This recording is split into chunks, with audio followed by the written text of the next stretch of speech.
लूट के साथ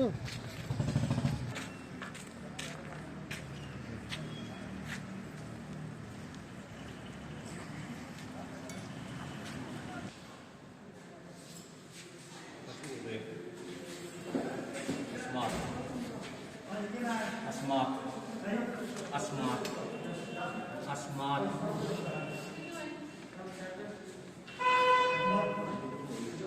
14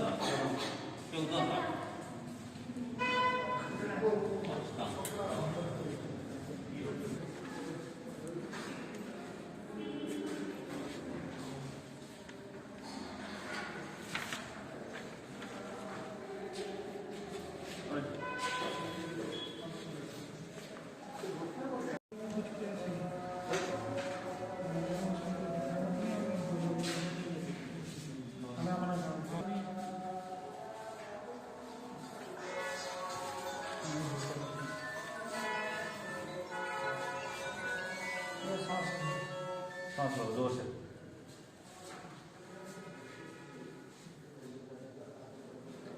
ठीक है बेटा।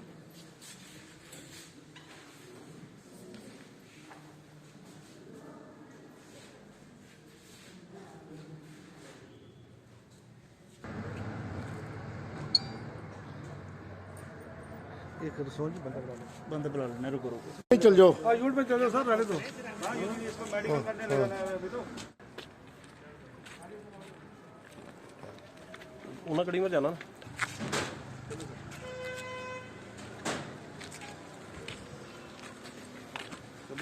चलो चलो चलो चलो, इतने पास है।